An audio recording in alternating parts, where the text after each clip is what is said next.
The optimal amount of time to stay as a digital nomad in one place is gonna be 2 months. Any less and you're not gonna get in the right momentum and rhythm to do work.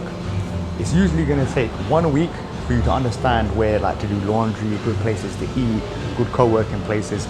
There's another week in order to establish and create a routine, and it's probably gonna be another week before you actually find friends. So make sure that you take the time in order to create this.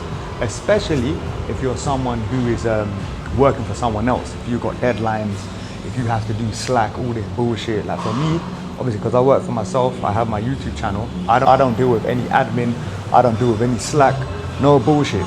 But if you're someone who has calls, if you have meetings, you best believe you need these 2 months. You need the 2 months minimum.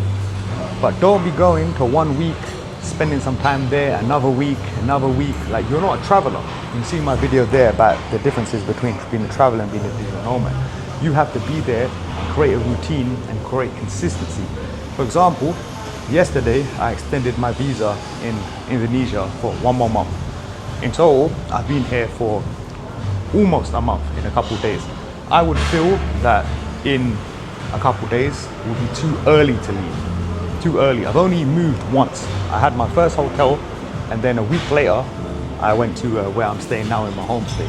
But make sure that you minimize the time you're moving, because all the leverage, all the logistics, it just takes a lot of unnecessary effort. Like if it ain't making you money, it's taking away energy to make money.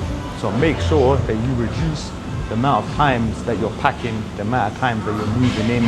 It's just a lot of unnecessary stress that you can put towards making that cheddar, making that cream. I feel that leaving in 1 month, I'm going to Vietnam, Ho Chi Minh, Saigon, is going to be ideal because I'm not necessarily itching to leave Bali. You can see my video there on why I think it's overrated. I just think that it's more enjoyable to leave a place when you've still got some time. Of course, you could set routes and you can be here for a long period of time, but I think one of the big issues with being a digital nomad is dealing with visas, is dealing with bureaucracy. It's a bit long. But I feel that in 1 more month, it's the perfect time to leave. I'll be looking forward to leaving.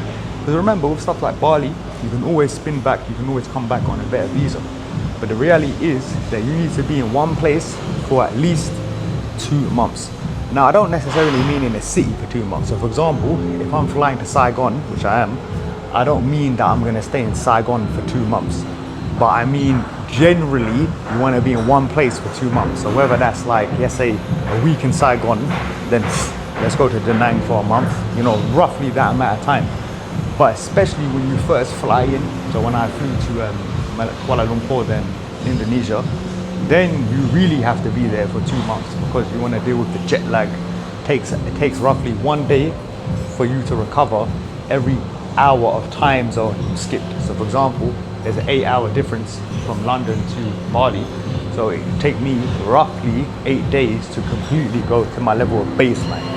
So especially if you're going from further distances, make sure that you spend your time wisely. Now, it doesn't mean that you can't take little trips. You can't be going for a place a couple of days, a week there, a week there. But remember, you are not on holiday. You are a digital nomad, so you're working. Now, of course, if you want to take little breaks, like every couple months you take a week off to do your traveling thing, that's fine. But remember, that's not being a digital nomad. You're taking a break and you're being a traveler.